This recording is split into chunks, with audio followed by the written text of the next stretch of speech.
Hello, welcome. My name is Joe Guadagno, and I'm here to talk about application architecture patterns. A little bit about me: I am a senior director at Rocket Mortgage Technology in the United States. I'm also on the board of directors for the .NET Foundation. You can reach out to me in a couple of different ways: Twitter, uh, Facebook, LinkedIn, my website, which you can get these slides from at jjg.me/aboutjjg, as well as GitHub and or see some of videos like this and others on YouTube. So enough about me. Today we're here to talk about patterns. And to start off with, I just want to say that we're not going to be going deep into code. This is all slides on theories with some best practices and patterns of different architecture, different ways to solve a problem. So we are going to pretend that we are a large company that may or may not start with an A and end in an M. And we're going to talk about some of the ways that you can go and solve problems. We'll create a fictitious e-commerce store.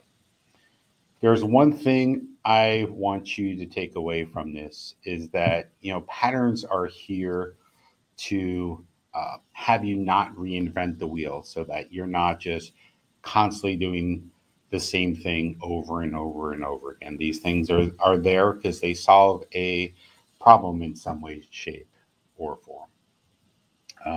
If there are any questions, feel free to put them in the comments and I'll try to keep an eye on them and address them as they come across. So let's start off with the first pattern. That's the typical layered, or commonly known as the multi-tier or three-tiered layer. If you've been in software development for at least 5 or 10 years, you've probably seen this pattern a lot. It was very common in the late 90s as well as the early 2000s. And it's still used today. The concept is basically you separate your app into one or more layers. The common one is the three-tier: the presentation layer, the logic layer, and the data layer, sometimes called tiers, sometimes called services. So if you think about it, if we're building an app that's an e-commerce site, we're going to have a presentation layer that could be like amazon.com. When you sign in, when you go to amazon.com in your browser, you see a user interface. That could also be your cell phone or your mobile device. When you log in, you get a user interface that shows it. Most of the business intelligence or logic is not in the presentation layer. The presentation is used just for that, to accept user input and show results. The logic layer is where a lot of that magic happens. That's things like place an order, ship an order, check the inventory, make sure the person gets billed, etc.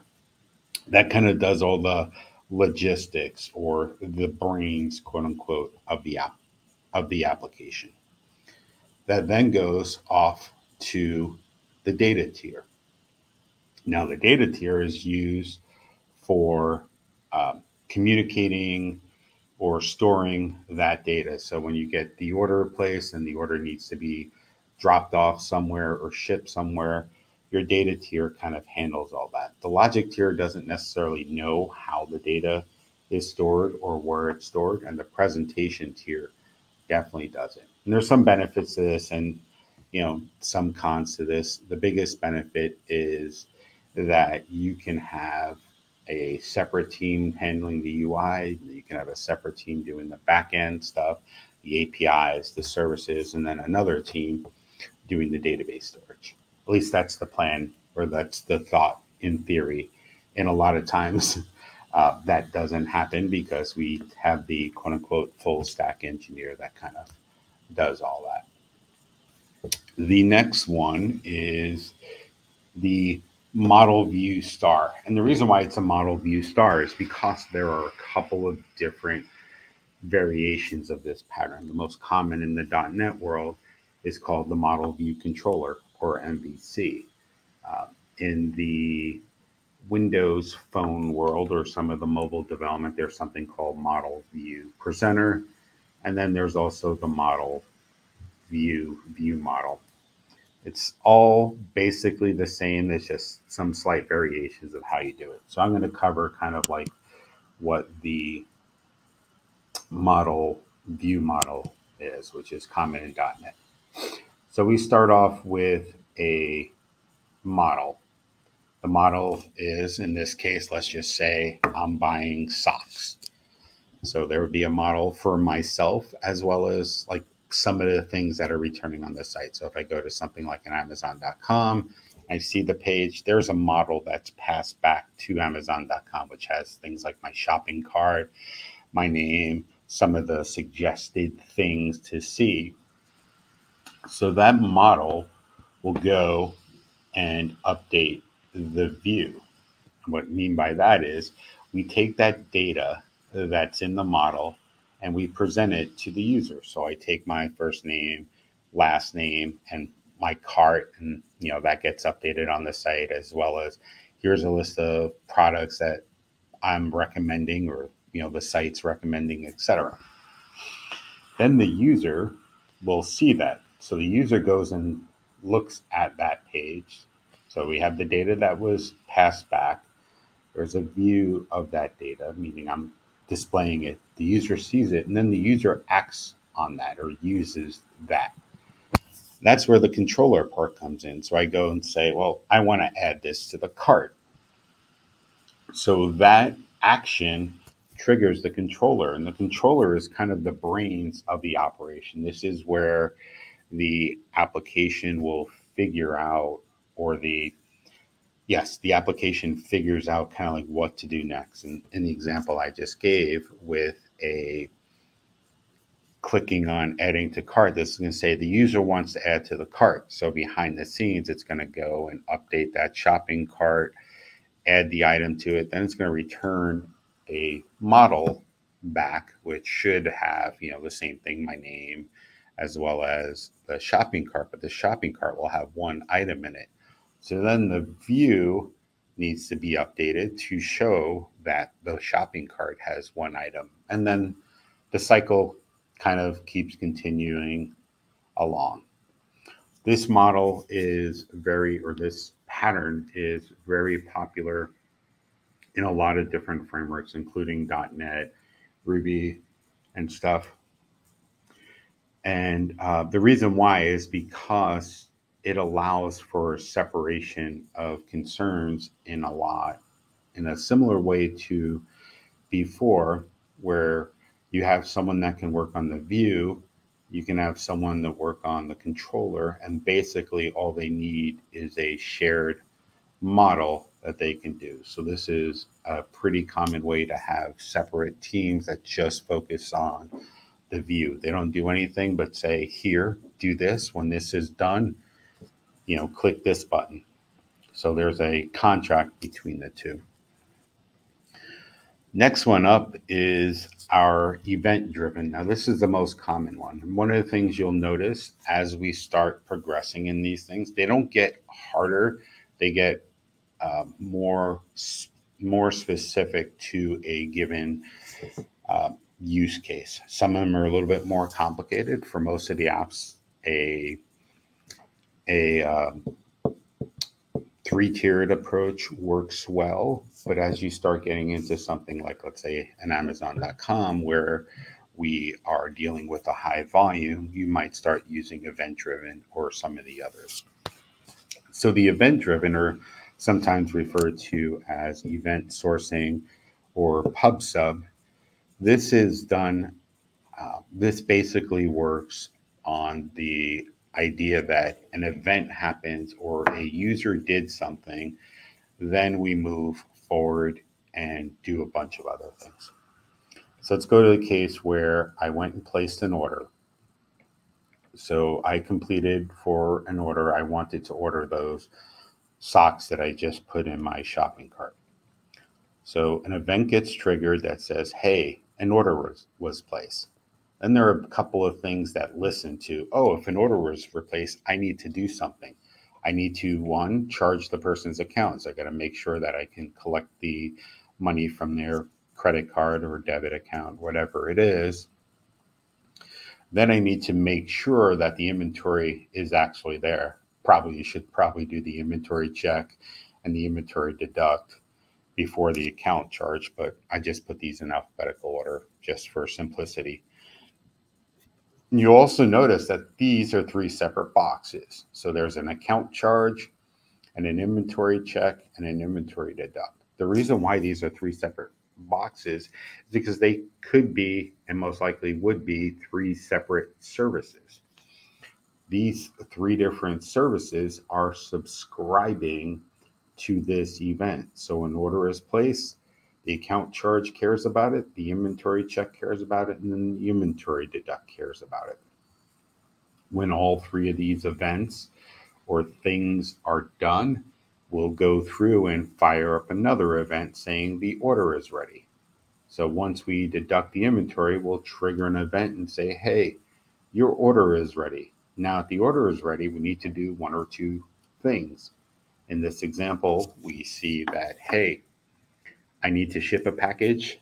And then once this package is shipped or it's prepared, it goes to update the order, which says, hey, here's your shipping information. Now, some people might say that this is a little complicated for a lot of systems, and in some cases, it can be.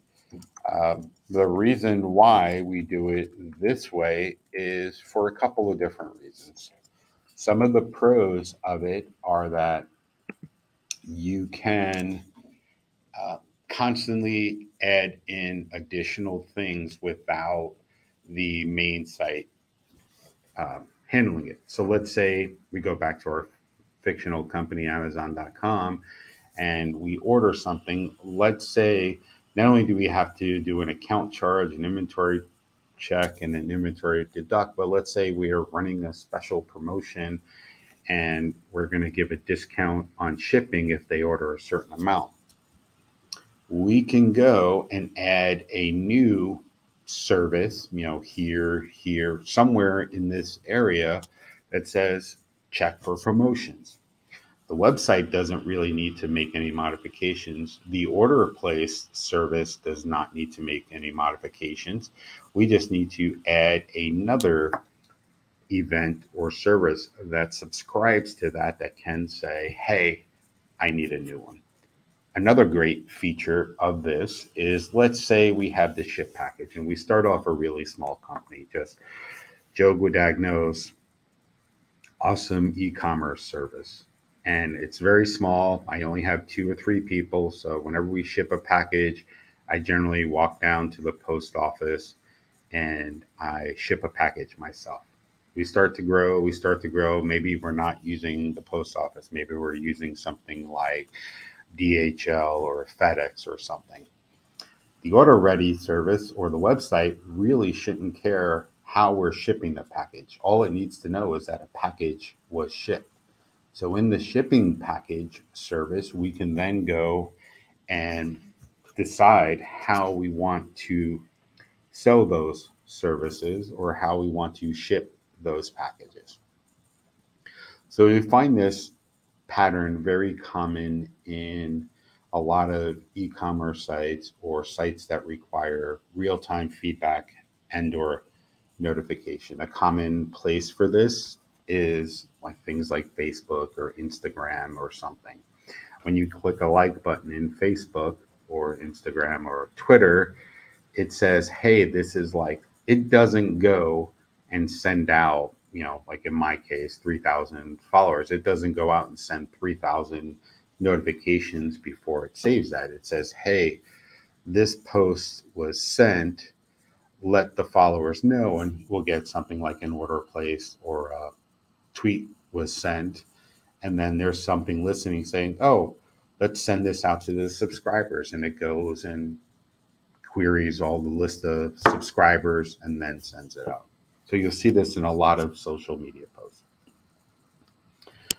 Following a closely to the event-driven architecture is something called CQRS, or Command Query Responsibility.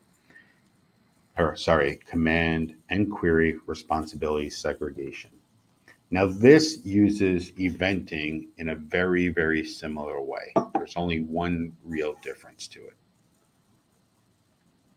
And the difference is, as indicated by the command and query responsibility segregation. Everything that is done for actions are handled on the command side of this diagram. For querying, aka reporting, is done on the other side. Now, the reason for that is to separate for performance and scalability. So let's kind of walk through what some of that is. Let's say we go back to the example of we are going to be querying, or sorry, we're going to be ordering those socks. So here in the yellow where my highlighter is, I am looking at Amazon.com. I find the socks I want. I click add to cart. When I click add to cart, a command happens. It says, hey, someone added to the cart. In this light blue section, there are a bunch of command handlers. These command handlers are listening for certain commands. When they see a command that they want, similar to what we saw in the previous slide, it says, oh, I know how to handle that command. So I know how to handle when someone adds something to the cart. So it goes and takes that command off the command bus and says, I'm going to work on that. And that's where the command handler comes in. That's a service. The command handler then works with like the domain objects, blah, blah, blah, and then writes them off to the repository. That writes it off to the database and stuff. So this is kind of like the three-tiered-ish approach. We have the API. The API works with the logic layer, and then the logic layer works with the database, or in this case, repository. You'll then notice something here called event store, which is in the shape of a database. And that's one thing that really sets the command query responsibility segregation, or the CQRS pattern, apart from others, is that the event store will store a list of all the basic commands that came in. This allows you the ability to replay what's happened in your application. So in the event something goes down, as of, let's say, 3 o'clock p.m., you can go back and say, play all the events from 3 o'clock p.m., and it will just basically go through a rolling schedule of all those events. You'll then see there's another event bus here, which is the same color as the command and the query facade. That's because as events happen, as things are done, it writes it off to another event handler. So it says, hey, we have a new order placed. The event handler says, okay, I know how to handle the order being placed. It writes it off to a data store so that you have a record that Joe ordered these pink socks today. Let's say later on, an hour later, I'm really, really looking forward to getting these pink socks, and I need to figure out how or where that thing goes, or when I'm getting it. So I go back to the Amazon.com website, I look up my orders, and I click, see my order status. The site realizes that that's a order status, and it kind of sends it off to the query facade. Says, hey, Joe wants to know the status of order 1, 2, 3, 4. So the query facade says, oh, I can handle order status. It goes through this data layer and gets out that order status that was returned here, and then sends it back up to Joe. And you're probably saying, oh, what's the difference between the command bus and the query facade then? Because they're both kind of command handlers, and they are to some extent. The real difference is this segregation right here, where this is just focused on writing to the database or databases, and this is responsible for querying. So this allows you to kind of separate some of the infrastructure from the rest of the application by having the query responsibilities somewhere else in the app. Some of the downsides to this are, it's, as I mentioned before, as we start progressing in some of these, the complexity goes up. So you'll need a couple more servers to handle this, but you have the ability to scale up if you're getting a high performance for ordering. You can scale up the ordering pieces a lot easier than having to scale up both. If we have like queries that are uh, really intensive, we can scale these up separately. And it really separates the order processing from the reporting of it. Next up is even more of a deviation from this, and that's called the CQRS pattern plus event sourcing. Now, if you look at it, it looks very, very similar to the previous one, except for the colors. And that's my fault for not keeping the colors the same. But really, the difference between this one's is that there is this bigger event bus in between them. So this is kind of a combination of the event driven with CQRS together. So here you have your order side, and here you have the query side. But when they're talking together, they're using an event bus. So similar to this. It says, hey, an order was done. There's one or more event subscribers, and there's one or more event handlers to do that. So I can subscribe to an event that says an order was placed, just like I would here. And then you have one or more handlers, like the order handler, the inventory deduct, the inventory check, maybe the promotions one.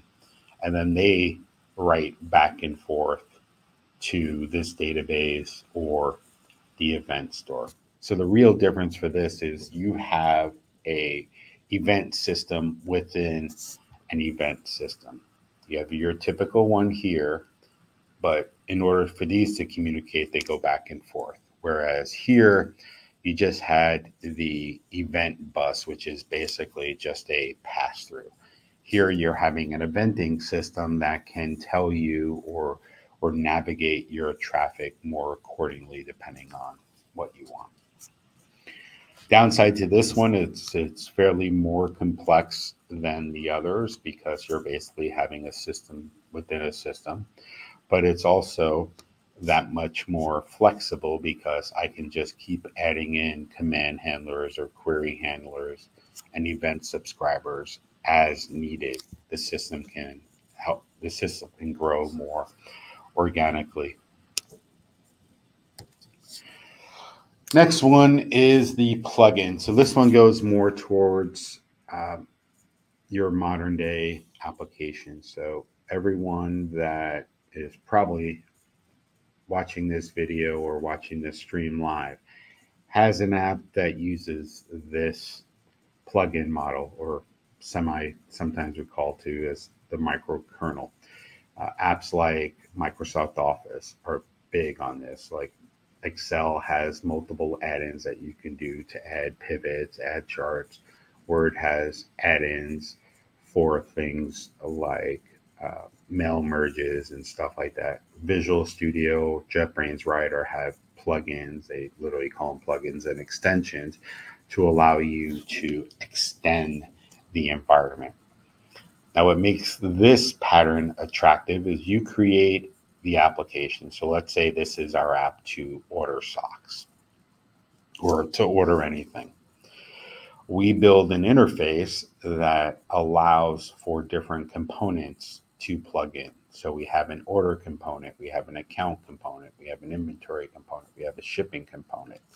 The downside to this is that these are very tightly coupled to this app. They're all individual components, but the application is then really responsible for saying, oh, I got to create an order, but before I create an order, I have to do the inventory component to make sure they're there. Then I also have to do an account component to make sure that it's there. And then I got to ship it, then update it. So a lot of the logic sits here. The positive side is that you can go and interchange these modules. So let's say we go back to my early example where I'm a small shop and I walk down to the post office in order to ship something. Now I want to start to use DHL or Federal Express or UPS or fill in a shipping company. I just have to update this. As long as I'm following the contract, which is the plugin model provides, the application then knows what to do. You'll see this a lot in desktop applications. You don't see it a lot in web applications, although it's there. Things like Salesforce have a plugin model where you basically drag and drop components in place. Next pattern up is going to be our service-oriented, the SOA or microservices, the bane of everyone's existence in the early 2000s. Everything had to be a microservice or service-oriented. And there are some reasons for that. The biggest reason was the ease of use of customizing. So let's say we have that store here, Acme Widgets or Amazon.com as an example. The Amazon.com site knows how to interact with an account service, the inventory service, the shipping service, and the order service. So it says when something is added to the cart and someone places an order, I know I got to deduct from the account, I got to deduct from the inventory, I got to ship it, and I got to send the order. With this one, you get benefits that each of these services are individual and controlled by themselves. They don't have a dependency. The only dependency is a contract to, in this case, the widget service. Let's see, next one up. This one's a little bit more complicated, so I'm going to talk to it in a couple of steps. So this is a way to solve the microservice pattern while you're currently tearing down a larger monolith app. So we start off here with the client application. The client application can talk to one or more things. So you see this strangler fig pattern. This is based on a type of tree that it's actually a vine that grows on a tree and eventually overtakes the tree. And the reason why it's called that is because what ends up happening here is as you're rebuilding something, the strangler will say, oh, I'm going to go to the legacy system as I am building this app. I will also look to see if the stuff is new. So I'll be the in-between person for this data. The client app can also go directly here where you see the first pattern, the API gateway, which has a gateway offloading pattern. Now this is typically referred to as like a load balancer. This provides a way for the application to say, okay, I'm getting a lot of calls here. Maybe it's time for me to spin up a server, or maybe I need to send this request to server 1, that request to service 2, etc. And that's where you get the gateway routing and the gateway aggregation. These go out and kind of navigate those or handle that routing off to the other machines. Then you have the BFFs or backend for front ends. No, it's not your best friend forever from high school. The BFF or backend for front end provides a way for you to separate the different client apps. So you can provide a unified front end, a unified API for your front end that can go and talk to one or more services. So you can think of it as kind of an aggregator, but it also hides your implementation of the many different services behind the scenes.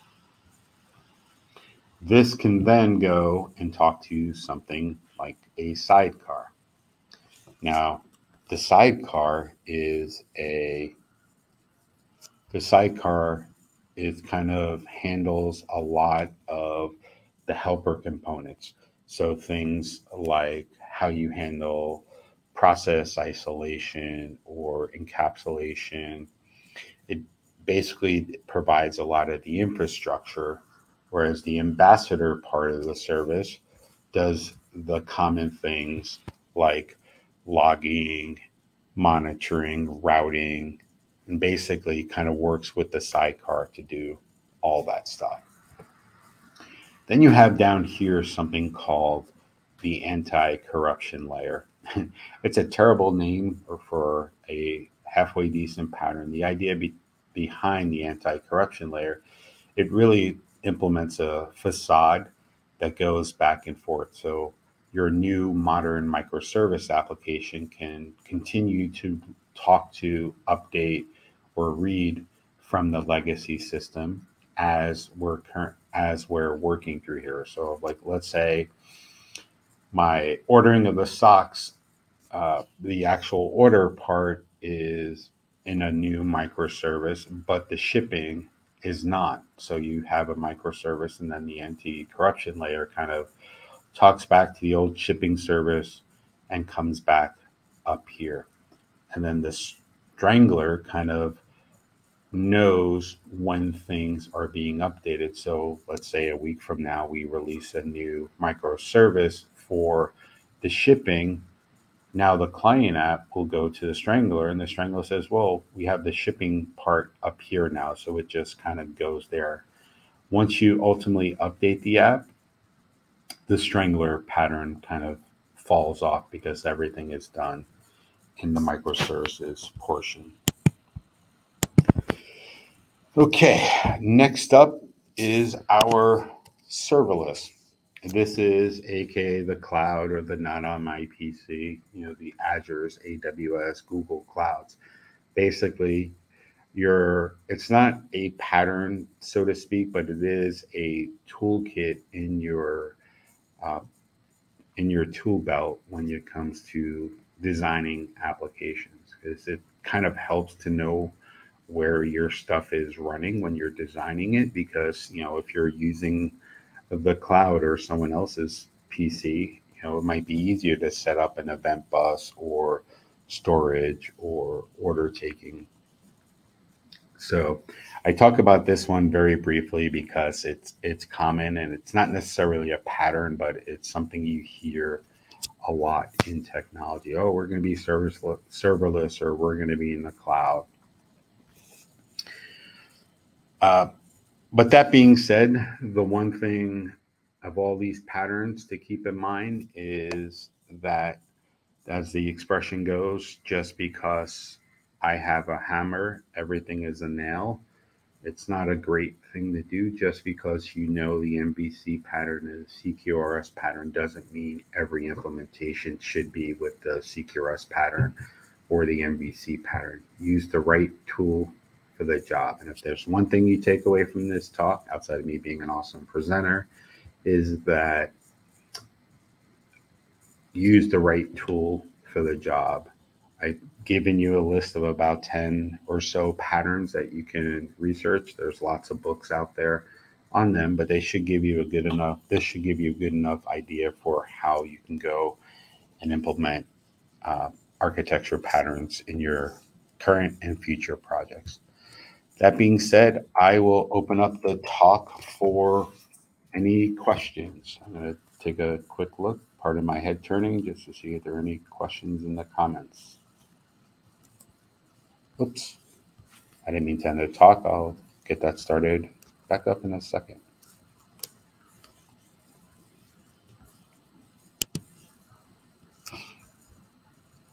From Ahmed, can you elaborate on best practices for handling transactions that involve both read and write operations in the CQRS pattern? Sure. So let me pull that pattern up. So this one is a little bit more, actually, let's just do the CQRS pattern. This one's a little bit more challenging. So what you end up doing with that is you tend to have more than one command. So you have a order command, and that order command will have a handler. That handler will kick off one or more other commands. Each of those commands you can think as one step in an overall transaction. As those commands are happening, like I'm reading from the account balance, I'm going through and placing that order. I'm going through and confirming that order, so I'm removing it from the account. At that point, those three steps, I can commit it. So then I create another command that says finalize it, that it writes all those back. In the event that one of them failed, you would then fire another command saying roll back order, and with an order ID or some kind of transaction indicator that can then go back and undo those. It's not as easy as like if you were doing a SQL server transaction with the begin transaction and end transaction. You kind of have to have your own implementation, because the idea behind the CQRS pattern is you have no idea where or how that stuff's being saved. It could be calling a third-party web service that does ordering or shipping or printing of gift cards. So you have to kind of build your own way to go back and forth with it. Hopefully that answered your question. Are there any others?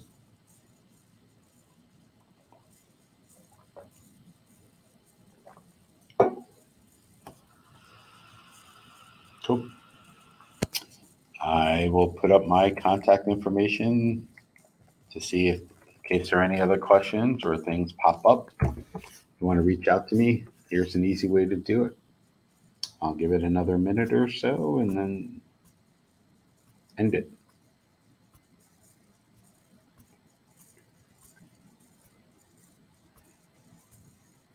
Going once, going twice.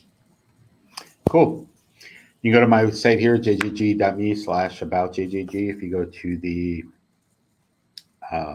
presentations and look up the application architecture patterns, you can download this slide deck. Thanks for having me. I had an awesome time.